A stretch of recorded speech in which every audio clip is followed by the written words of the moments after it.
The truck was already dead when the next burst of fire chewed another line of holes through its rusted flank. Sergeant Cole felt each impact through the metal pressed against his spine, the truck's frame shuddering as rounds slammed in, punched through, and screamed away into the snow behind him. White powder exploded in little geysers just beyond his boots. The valley had turned into a funnel of sound, automatic fire rolling from both ridgelines, the sharp, cracking notes of a distant rifle, the metallic clang of rounds skipping off steel.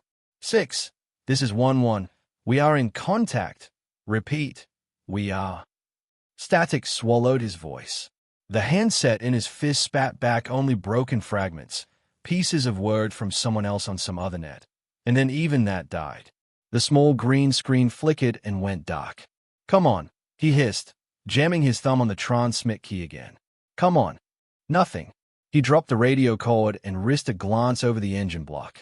A line of traces stitched across his field of view from left to right, red-orange streaks cutting against the flat gray daylight and the pure-white snow.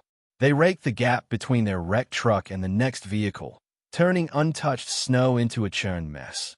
Down! Someone yelled. A body slammed into him as one of his Marines dropped, dragging another with him.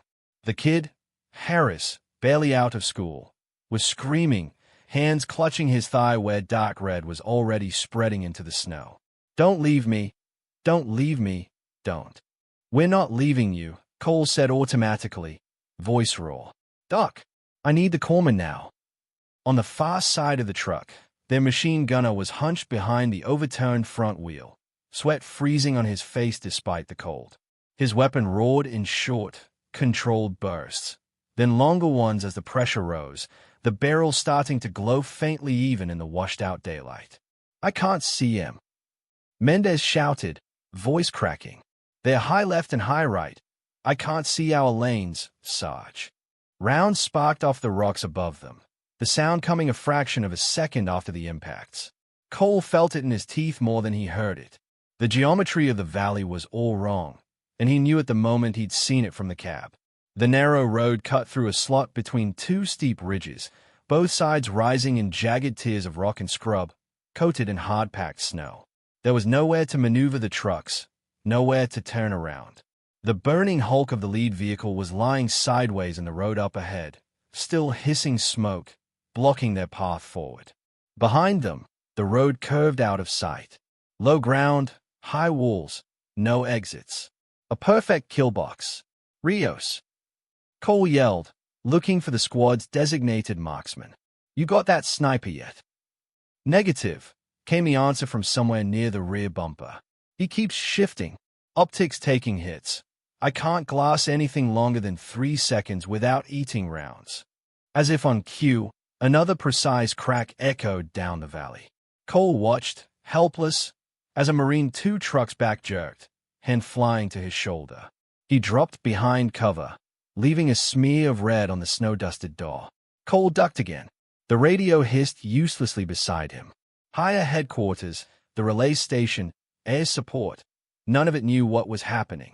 There were a handful of fire teams in a canyon alone, minutes away from being cut into pieces. He glanced at the sky. Featureless gray, no sound of rotors. Their extraction bird had a narrow window later that day to get in and out before weather rolled in again. If nobody called for help, that halo was going to fly an empty route and then go home. Cole! The call came from his left, low and controlled, cutting cleanly through the overlapping shouts and gunfire. It didn't carry the panic that everyone else's did. He turned. She was pressed against the truck's battered engine block, shoulders wedged into a sliver of space where the steel still held. Snow dusted her helmet and the dark plates of her armor. She wasn't shouting, wasn't firing. Her rifle hung slung across her chest on a tight 2-point strap, muzzle down, magazine tack-sharp and unused. Her name patch read M. Arden. The patch set above it wasn't his unit's. She wasn't one of his. Her chin was tucked, eyes steady as they tracked the ridgelines. She followed the arcs of fire with her gaze, not flinching when a round smacked the hood inches above her head. Her breathing was slow enough that he could see it in the measured plumes of vapor curling from the edge of her balaclava. Cole had almost forgotten she was there. The intel and signal specialist. Attachment for the day. The laptop person. Mendez is almost dry, someone yelled.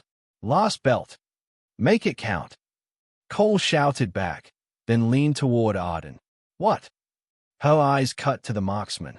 Rios was half exposed behind a wheel, cheek welded to his stock, searching for an angle up through the tangle of rocks. Round snapped close around him, chipping metal, kicking up snow. One sparking hit rang off the side of his optic housing, making him flinch. There, she said, nodding to the far ridge line. See that pause in the pattern, between those two scrub pines. Cole squinted, but all he could see were flashes and shifting plumes of muzzle blast. What are you seeing? He demanded. Their precision rifle, she said. He's not shooting with the machine gunners. He's waiting between their bursts. There. Her gloved hand traced the space in the air without rising above the hood. Glass on the third tier, slightly left of the rock overhang. Another crack. A round slapped into the truck's frame near Rios's head, showering him with rust flakes. He jerked back, ducking down. Cole heard him curse. My scopes, damn it, my scopes hit. Rios barked. I can't see anything but glare and ghosts.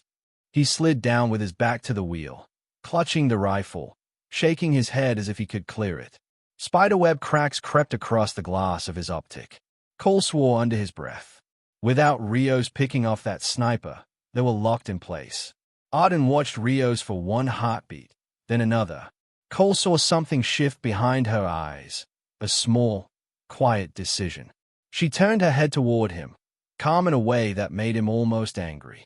Sergeant, she said, let me try your rifle. Even in this, she didn't raise her voice. The line slid into the chaos like a single stone dropped into rapids. Cole stared at her. That's not your job. Respectfully, she said, still calm. My job's not going to matter if we all die in the next 3 minutes.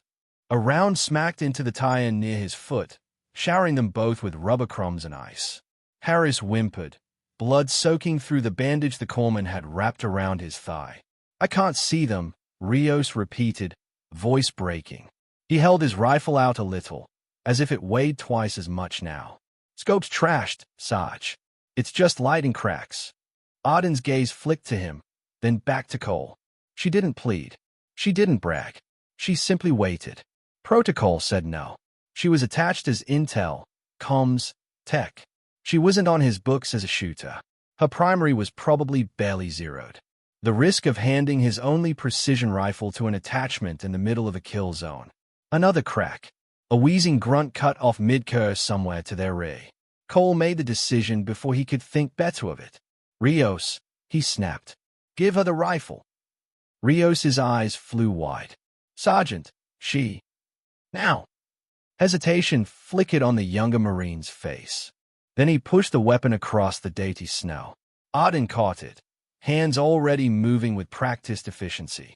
She rolled onto her side, keeping as much of herself under the battered engine as possible, and brought the stock into her shoulder. The optic was a mess of cracks and impacted glass, but she rotated the magnification ring, squinting through the clearer corner. Her gloved fingers brushed the windage turret, feeling its last position. Her breathing slowed further. The valley's noise seemed to fade around her, distilling into separate, analyzable threads. The hard clap of the sniper, the stuttering roar of machine guns, the intermittent whoosh of mortar shells somewhere farther back. She angled the rifle, using the curve of the truck's hood as an improvised rest. Through the ruined scope, between two jagged rocks on the far ridge, a tiny flicker caught the light, a piece of curved glass, just visible when the shooter adjusted an inch too far. There you are, she murmured, barely audible. Cole watched her settle, able to see only the set of her jaw and the slight rise and fall of her chest. The world shrank down to the line from her eye to the rifle to that hidden, reflective dot on the ridge. She exhaled. The rifle cracked, a single shot cutting across the valley with a deeper tone than the lighter weapons around them. Cole's eyes followed the trajectory instinctively, but the impact was too far away to see. Before he could locate it, before he could know if it had done anything at all, everything went black. To understand how they lived through those 3 minutes, the story would later say, You had to know why she never should have been there at all. Earlier that morning, the valley had looked almost beautiful. Snow stretched in unbroken sheets over the mountains, the ridgeline teeth softened by drifts. The forward operating base huddled in a broad bowl of scraped earth and compacted ice, a geometry of Hesco berries, antenna masts, and low buildings poking up through the white. Engines idled in the vehicle staging area, coughing white exhaust into the frigid air as Marines moved in purposeful lines around them. Inside a canvas shelter, the breath of 20 men and women fogged the air as they crowded around a folding table. A laminated map was pinned there under knives and cold-weather gloves, its surface a faded top-down view of the valley and the relay site beyond. "The mission's simple," Lieutenant Harper said, tapping the symbol mark near the top of the map. "We escort the tech team to the relay. They swap out the hardware. We bring them and the case back. Routine." The way he said it, routine, sounded like a promise. "The case," one of the techs added, nodding toward the hardened container on the bench near the wall, "is last quarter's encryption and traffic log. They don't like leaving that up there longer than they have to, so we rotate it back down. No dramatics. We're not lighting up the world with it, but we don't want it walking away either." Cole glanced at the case. It was about the size of a carry-on suitcase, corners reinforced, handles scarred and chipped from years of use. It looked unremarkable, its importance betrayed only by the multiple locking mechanisms gleaming on its side. He grunted. "So we're a taxi for a fancy briefcase." "Taxi with guns," Harper corrected. "But yes." They laughed lightly, the easy kind that came before a mission that was supposed to be dull. The kind that came before boredom turned into something else. At the back edge of the group, Mara Arden ran her fingers over the case seals one last time, checking each latch, each tamper-evident strip. Her fingertips came away cold and dry. She checked the small satellite link unit beside it, its indicators blinking slow and green. "Arden," Harper said, looking up. "You squared away?" "Yes, sir," she replied. Her voice was low, even, with no wasted syllables. She wore soft-shell layers under her plate carrier, the radio harness sitting snug against her side. The rifle slung over her shoulder matched everyone else's in model, though its finish bore fewer scars. She had only signed it out a few weeks ago. To most of the platoon, she was still new. "Don't worry," one of the corporals said, nodding to the folded laptop in her pack. "We'll get you and your typing fingers up there just fine." "Hey," another Marine chimed in, smirking. "You remember which end of that thing points downrange?" He jerked his chin at her rifle. Mara glanced at him, expression unreadable for a heartbeat. Then she gave a small shrug. "I've been told," she said, "the bullets come out the dangerous end." A couple of Marines chuckled. The mark of someone who wasn't offended and wouldn't bite back, who knew she was out of her usual environment. Someone easy to underestimate. While they bantered, she stepped in closer to the table when Harper gestured for her input. "Arden's going to walk us through the route," he said. "She's been staring at these maps for weeks." Her gloved finger traced the thick, dark line of the main road. "We'll leave the FOB here," she said. "Follow the primary up into the mountains, through this valley, then up to the relay site at this spy." She tapped the small symbol near the crest. "High ridges on both sides," she continued. "Steep, broken rock, sparse vegetation. The road narrows into a choke point here and here." She marked 2 spots with the edge of a pen. "Very little room for vehicles to turn or reverse. If we get blocked, it's going to be tight." "Great," one Marine muttered. "Love that for us." She ignored it. "There's this secondary footpath," she added, moving her finger to a thin, barely visible line snaking up one of the ridges. "Old mountain track. Too narrow and unstable for the trucks, but it runs above the main valley wall and reconnects near the relay site." Harper frowned. "Any chance we can divert the convoy that way if things get messy?"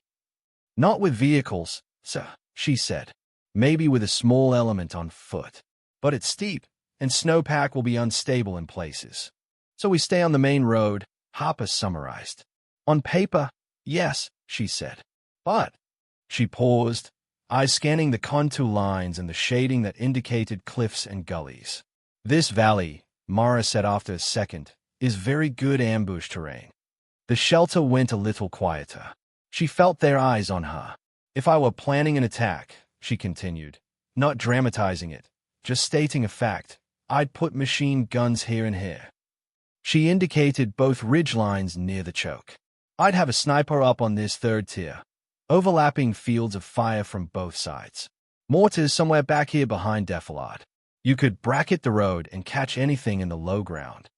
She didn't look up, but she knew they were watching Harper's face. The lieutenant nodded slowly. We've driven that route a dozen times this winter without so much as a pot shot, he said. Plus, we're on the schedule. Air is on call. If somebody starts something, we finish it. Her jaw tightened. Yes, sir. She'd heard that thinking before. Appreciate the input, though, Harper added, trying to soften it. We'll keep our heads on a swivel. Cole clapped her lightly on the shoulder. See? You're already owning your seat on the taxi. I'll try to keep the ride interesting, she said. Later, as they rolled out through the base's outer gate, the humans stayed behind with the rows of Hesco and concertina wire. The mountains rose around them as the convoy wound its way up the road, tires crunching over packed snow and ice.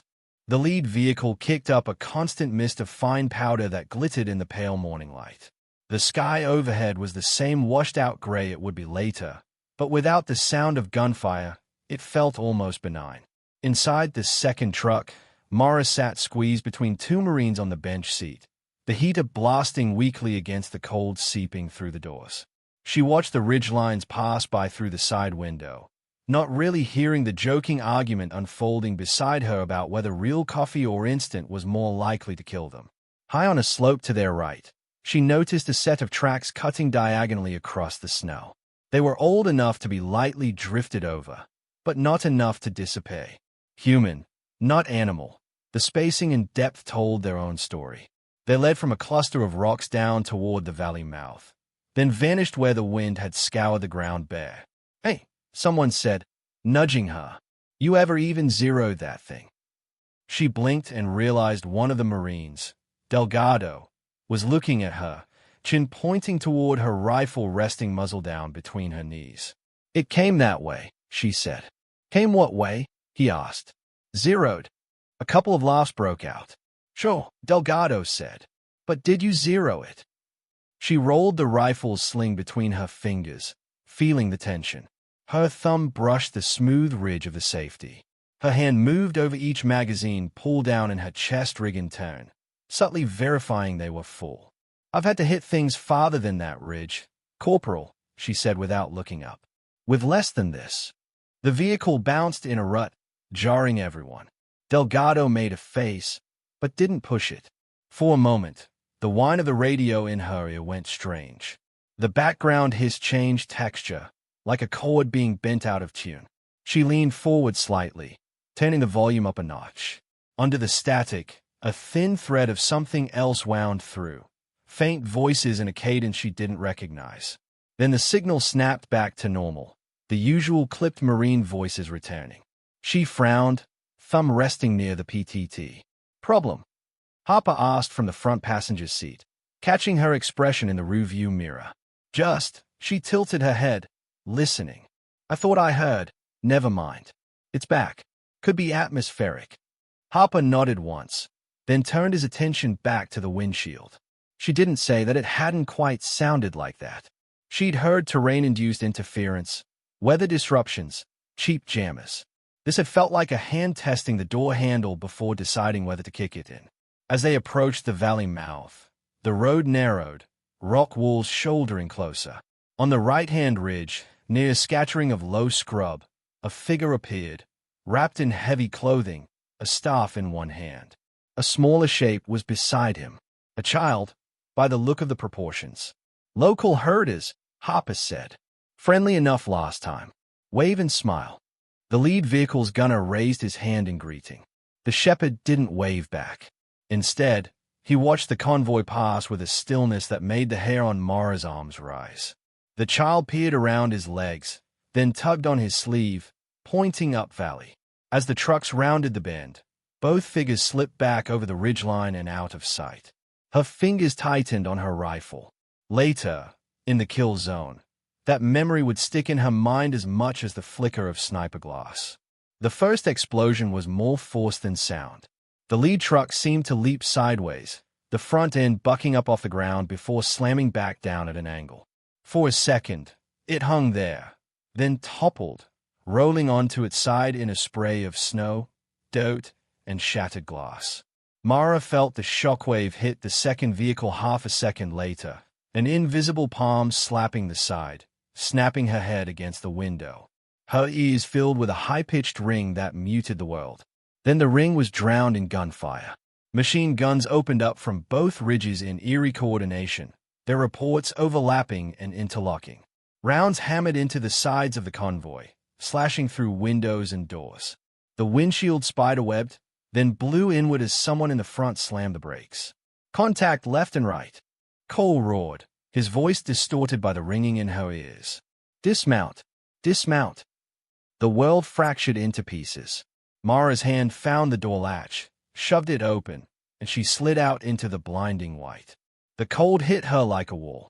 She dropped low, boots slipping slightly, and sprinted the few steps needed to throw herself behind the corpse of the lead truck now blocking the road. Move! Move!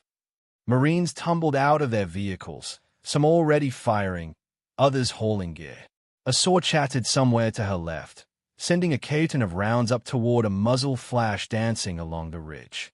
Snow exploded in fountains where rounds struck.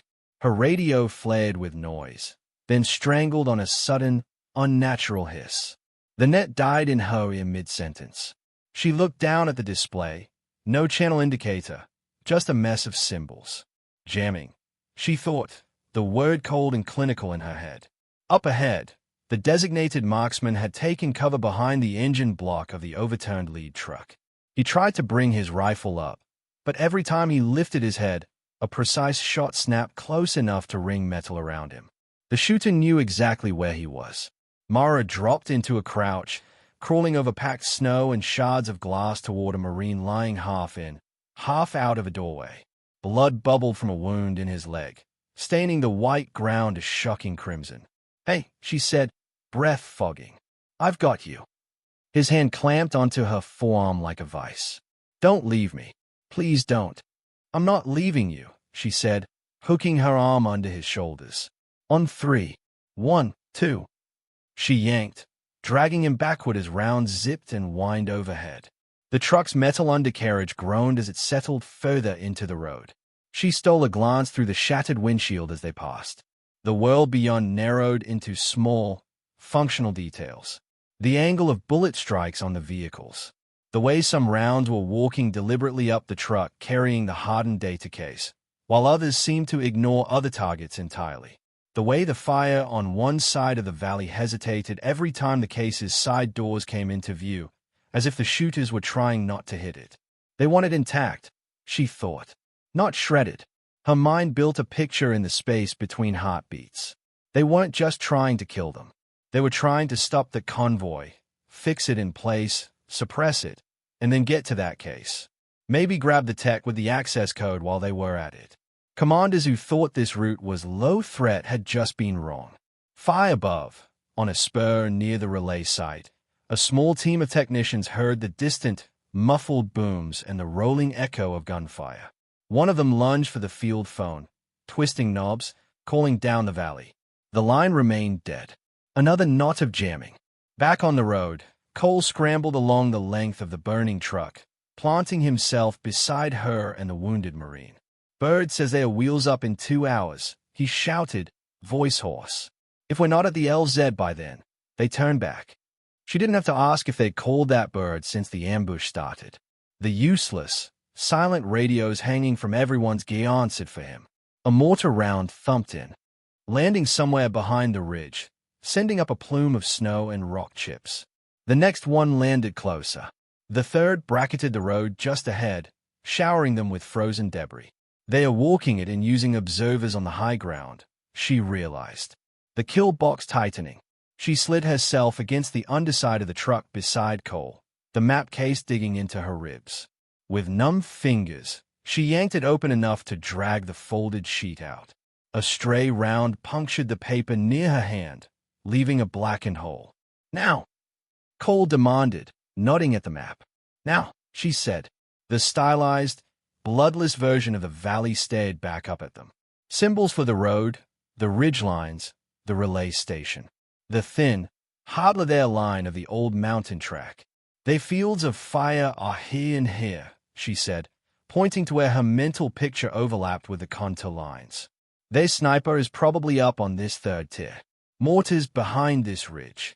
Effective arcs crossing the road." "No kidding," Cole muttered.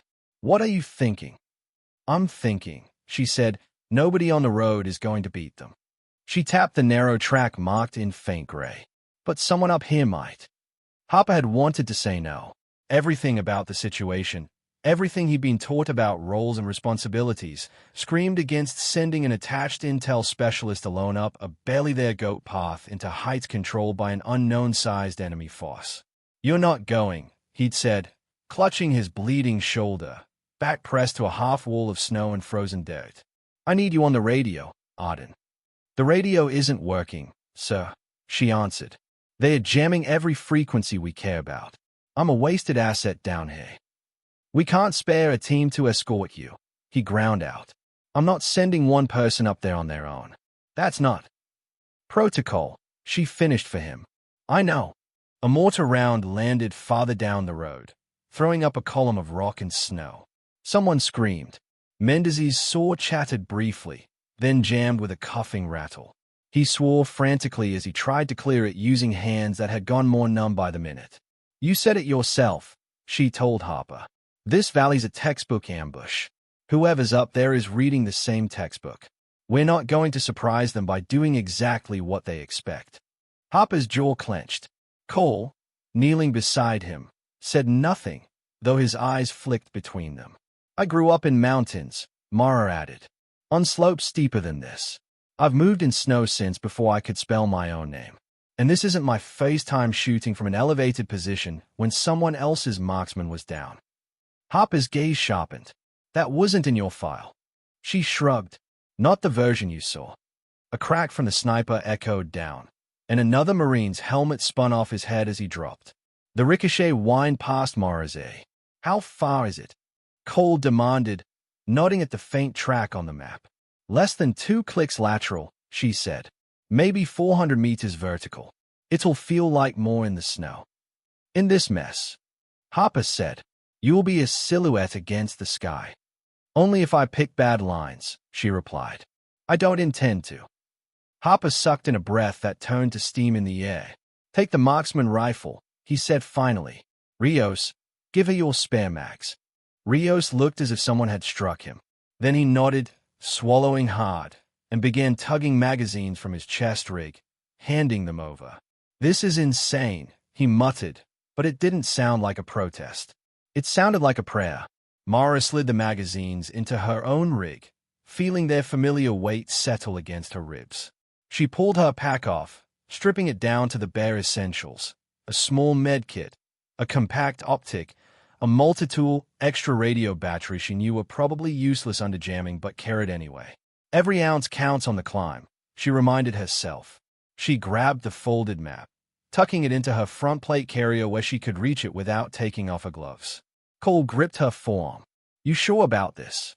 "No," she said honestly, "but I know what happens if nobody tries." He let her go. She slipped into a shallow drainage ditch that paralleled the road for a short stretch, using its meager concealment to move away from the thickest fire. Snow squeaked under her weight, each motion slow and deliberate. When the ditch ended, she belly-crawled across an exposed patch, every instinct screaming at her to move faster, to sprint. Her training, and a deeper memory of moving under another set of rifles years ago, kept her anchored to the pace that wouldn't get her killed. Once she reached the base of the ridge, the sound of the firefight changed. It became less overwhelming, more filtered, the valley walls absorbing some of the volume. She could still hear the constant chatter of machine guns, the boom of mortars, the occasional scream. But space opened around those sounds now, room for her thoughts and fears to speak up. The path, such as it was almost invisible under the snow. Her boots found rock by memory of what rock felt like, not by what she could see.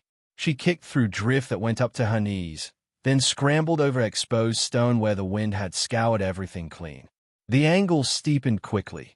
She leaned into it, fingers scraping at ice and frozen lichen. Halfway up, the wind picked up. Fine snow began to blow sideways, a constant stream that stung any exposed skin. Her cheeks went numb. Her eyelashes collected tiny beads of ice that blurred her vision until she blinked them away. The world narrowed to the next handhold, the next foothold, then the next. She paused at a small outcrop, ducking behind its lee side. From here, the view down into the valley was clearer. She raised the compact optic to her eye, scanning. Enemy positions resolved themselves into sharp reality. On the left ridge, a machine gun team huddled behind a low stone wall, feeding belt after belt into the weapon. On the right, another team did the same, their overlapping arcs crossing in the air over the convoy. A little farther back, she saw the mortar crew, a tube set up behind a boulder, men flinging rounds down its throat with mechanical rhythm. Higher up, on a third tier, a figure lay prone behind a rock outcrop, rifle supported, head mostly hidden. Every now and then, the slightest adjustment in the barrel's angle hinted at his presence. The glass of his optic was invisible from this angle, but she could guess where it sat today. Near the back edge of the valley, where the terrain flattened slightly into a small shelf, a cluster of low stone buildings huddled together. A shepherd's house and sheds, by the look of them.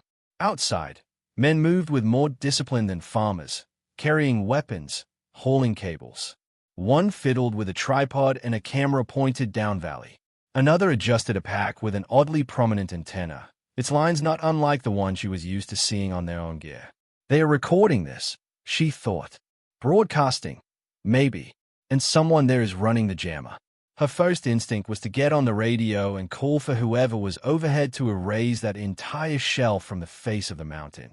A single well-placed bomb would take out the jammer, the camera, the command cell. It would also, very likely, obliterate any non-combatants still inside those buildings. She saw again the shepherd and the child watching the convoy into the valley, the way the older man's shoulders had been drawn with something like dread. Maybe they'd been given a choice, open their home or see it taken. Maybe Weiss. A gust of wind ripped at her hood, snapping her attention back. Her hand went to her chest, finding the radio. She toggled frequencies, testing, and was rewarded only with the same thick blanket of static. Before she could curse, the small optic in her hand flickered and went dark. The display that had been helping her mark ranges and angles died with a soft pop.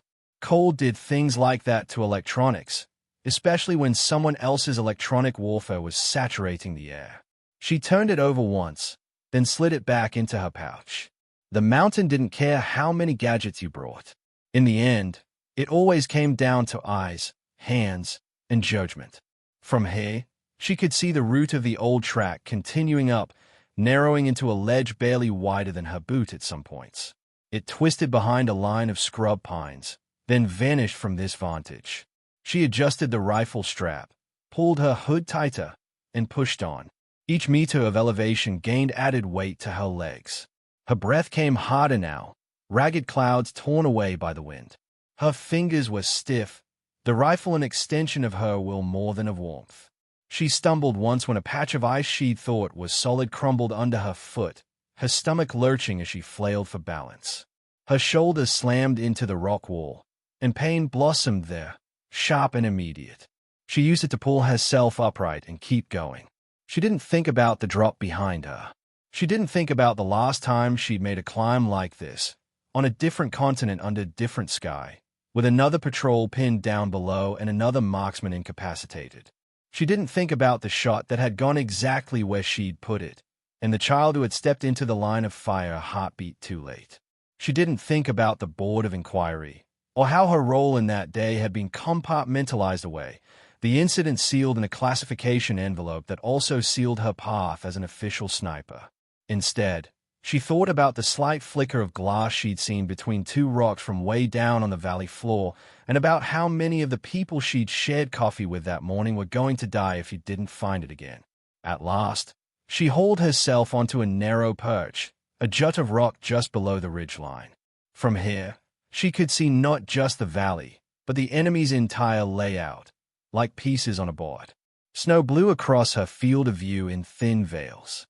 She lay prone, packing down a shallow nest in the powder, and slid the rifle into position.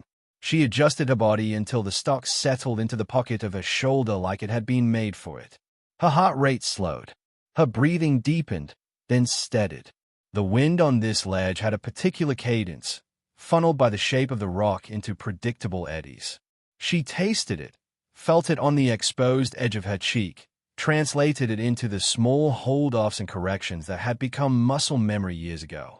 Down below, in the shrieking, shredding chaos of the kill zone, Sergeant Cole shouted, Rios cursed over his cracked optic, and Harris bled into the snow, begging not to be left. Up here, Mara Arden finally had the angle she'd been chasing since she saw the valley on the map. She found the sniper through the ruined scope's least broken corner, watched him adjust an inch, catching the tiniest gleam of glass as he did. The memory of that first shot from behind the truck merged with this moment. The same breath, the same exhale, the same transfer of pressure from finger to trigger. The rifle kicked into her shoulder, sound rolling down the valley ahead of the bullet. The enemy sniper's head snapped back, his body collapsing into the snow behind the rock. His rifle slid forward, unmanned. In the kill zone below, the pattern of fire shifted for the first time since the ambush began. Machine gun bursts grew ragged, uncertain. Marines who had been pinned in place suddenly found half a heartbeat more to move, to drag wounded, to reorient their weapons. Someone yelled, "His down! His down!" without knowing exactly how or why. From her perch, Mara moved to her next target in the ladder, first machine gun team, then second, then jammer, then mortar lead, each decision a measured step in a very narrow dance. The enemy was competent. They adapted. A spotter saw the angles change and realized that death was coming from above, from a direction they hadn't planned for. Orders crackled through their own radios. A small climbing team broke off, starting up a different route to flank her position. A drone, no bigger than a backpack, lifted off near the Shepherd's buildings, its rotors spinning lazy at first, then focusing as it rose. She saw it as a dark speck against the sky, moving with intent rather than curiosity. It pivoted, camera eye searching. Her thumb brushed the magazine well. Less than a dozen rounds left. Enough if she made them all count. Not enough if she didn't. She waited until the drone hovered, its pilot thinking they'd found something. The wind buffeted it, setting it to sway. She let it just a fraction, breathed, squeezed. The round clipped one rotor. The drone spun wildly, then dropped, spiraling into the snow near the ridge. Down below, on the valley floor, Cole barked new orders as the weight on his unit lifted incrementally with each threat she removed. Teams bounded forward under the thinning fire, securing the flipped truck, dragging the hardened case to a position shielded by the terrain. The wounded were redistributed, casualties triaged. Mara's next shot found the radio operator with the odd antenna pack near the Shepherd's buildings. He crumpled mid-command, the pack toppling beside him. In the Marines' headsets, static cracked, then cleared. A familiar voice punched through. A controller in some warm, distant room, yelling, 1-1, this is Watchtower. We are reading you low and clear. Say situation. Cole practically tore the radio from his harness, pressing it to his ear like a lifeline. Watchtower, 1-1, he shouted. Troops in contact. Significant enemy force on both ridges and near Shepherd compound. We are in a canyon kill zone, multiple wounded, requesting immediate support and extraction priority. Copy all, came the reply. We have a rotary asset rerouted, ETA 30 mics. Fixed wing on standby pending target confirmation. Mark and confirm no civilians on requested targets. Cole's eyes snapped up toward the Shepherd buildings, where men were still moving amidst the stone walls. He looked at Mara's distant perch, a speck even from where he stood, and pictured her line of sight, the memory of the child on the ridge earlier. We've got possible non-combatants near the compound, he said, voice taut. Negative on any strike within 200 meters of those structures. Focus fires on confirmed positions on ridges only. Solid copy, the controller said. Stand by for push. Above, the assault team sent to hunt Mara scrambled up loose rock, their boots dislodging stones that skittered down the slope. She heard them before she saw them, the clink of metal on stone, the low muttered curses. She slid backward from her current firing position, leaving a shallow depression in the snow behind.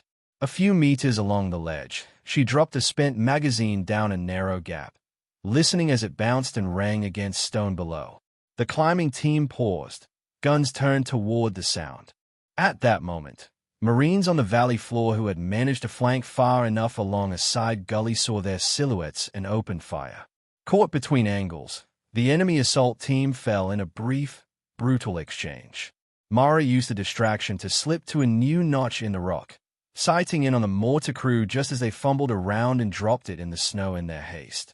She took the leader, the one who had been calling adjustments, arm perpetually raised with a handset, and watched the rest of the crew break, scrambling away from the now silent tube.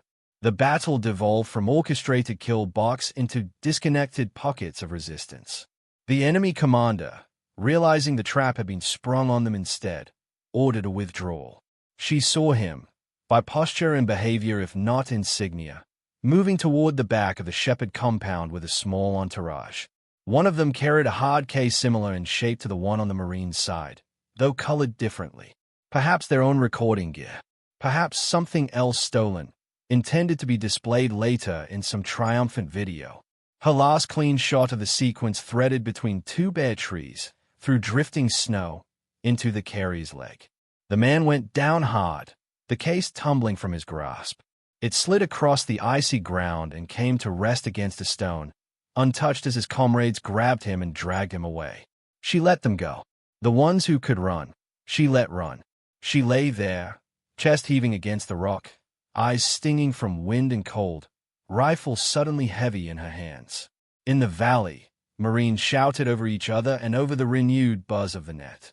They cleared positions, secured the case, swept the immediate ridgeline. Somewhere in the distance, the thump of approaching rotors began to echo faintly off the mountainsides. Later, back at the FOB, an officer with tired eyes and too many responsibilities would stand at the front of a briefing room and explain to a room full of scraped, bandaged Marines what had really happened. "We've got evidence that they've been watching this route for weeks," he said, a pointer tapping a map with an entirely too familiar valley on it. "Pattern of life analysis on our own movements." Locals pressured into providing access and cover. They knew your timing, your composition, and what you were carrying. He nodded toward the hardened data case resting on the table, scuffed but intact. Their objective was to take this, or its contents, or both. Encryption algorithms, traffic logs, enough to give them a propaganda win if they broke it, and a practical one if they could read it. Failing that, they wanted bodies. Prisoners. Footage of a defeated unit, jammed comms, dead air on our side while they broadcast from that Shepherd compound. He clicked a remote. Grainy overhead imagery of the stone buildings appeared on the screen, lines drawn to indicate camera placement, jammer location, firing positions. If that jammer and that command cell hadn't gone down when they did, he continued, we might not be having this conversation. We'd have a crater, a silence, and another mystery for someone else to solve. He turned his gaze toward Mara, who sat at the back of the room, hands bandaged from cold cracks and recoil bruises hidden under gauze. "Specialist Arden," he said. "You're listed here as intel and signals." "Correct." "Yes, sir," she said. "And yet my understanding is you engaged enemy personnel with precision fire from an elevated position, neutralizing key assets and enabling restoration of communications." His tone was neither accusing nor admiring, merely curious. "Can you explain, for the record, how you came to be qualified to do that?" Every eye in the room shifted toward her. The Marines who had joked about her typing fingers sat very still. She drew in a breath, feeling the familiar tightness in her chest. Part of her wanted to default to the easy answer, wrong place, right time, lucky shots. Let them file it under the randomness of war, not under anything that would drag her past back into the light. But the image of the shepherd and child standing on the ridge, the knowledge that they had been coerced into playing their part in this, pressed against another memory, the one she tried very hard not to carry with her, and failed every time. Years ago, she said quietly, I was on another patrol. Different valley, different mountains. Our marksman went down early in an ambush. I was in a support role then, too. I took his rifle. She paused. We made it out. Hopper, bandage visible beneath his collar, watched her with narrowed eyes, already knowing there was more. There was an investigation afterwards, she added. One of the rounds went through the intended target and struck someone behind him. A child. I was cleared technically. Wrong place, wrong time, wrong layout. But it was enough that they decided my skill set would be more useful behind screens. Less visible. Yet you climbed a ridge into enemy fire today, the officer said. Yes, sir, she replied, knowing what could happen. She held his gaze, knowing what would happen if I didn't. Silence settled over the room. It wasn't empty. It was full of images they all shared now. The flip of the truck, the snap of the sniper's rounds, the sudden absence of those rounds when her first shot had landed. The officer nodded once. For the record, then, your actions directly contributed to the survival of this unit and the preservation of key material. There will be paperwork, recommendations, whatever else this war and its bureaucracies decide is appropriate. He closed his folder with a soft thump. Dismissed, he said. The Marines rose, the shuffle of chairs and boots filling the space. Some drifted toward her, then away again, unsure what to say. Rios approached, the marksman rifle hanging by his side. He held it out to her, not like someone surrendering a tool, but like someone offering a trust. Range tomorrow, he asked. You show me how you see that valley. She studied him for a moment, then took the weapon, her bandaged hands careful on the worn grip. Yeah, she said. I can do that. Later, as evening slid down the mountains and the sky took on a deeper shade of gray, Mara walked alone to the edge of the snowfield beyond the wire. The base lights behind her cast long, weak beams across the white, but she stood just beyond their reach. Below, the valley stretched into shadow. Fresh tracks from resupply vehicles and patrols crisscrossed the older scars. Somewhere out there, the shepherd's house stood empty or reclaimed, its stones bearing marks of a battle that would be reduced to lines in a report. She rested her rifle across her chest, the sling biting into her shoulders in a familiar way. The wind carried faint echoes, rotor-wash still picture in her memory, the bark of machine guns, the muffled pleas of wounded men. They overlapped with older sounds from older valleys, the two threads twisting together until they were impossible to separate. They'd remember the unit, she knew. The convoy that went into the wrong valley and came out bleeding but alive. The squad that had survived a perfect trap. There would be citations. Maybe. Stories told over coffee and in barracks rooms. The tale would grow in the telling. Most of those versions would start with the explosion under the lead truck. They would talk about the kill box, the jams, the mortars. They might even mention the weird calm of the intel specialist who'd said, in a quiet voice that somehow cut through the noise, "Let me try your rifle." Very few would talk about the climb, or about the years before, the investigations, the sealed files, the long nights spent staring at the ceiling hearing a shot replay over and over again. That was fine. On the ridge above the valley, the snow shifted subtly as the wind picked up, laying new patterns over old. Tracks blurred and vanished. Others were stamped fresh by the feet of those who would walk it tomorrow and the day after that. Mara watched until the cold crept deep enough into her bones that her fingers stopped complaining and simply existed. She watched until the last of the daylight bled out of the sky and the valley became only a darker shape against the mountains. Then she turned back toward the base, toward the hum of generators and the murmur of voices behind walls. Her boots left a simple, unremarkable trail in the snow. They'd remember the unit that made it home, she thought. They'd never really know the one quiet voice that had asked, just once, to try the rifle.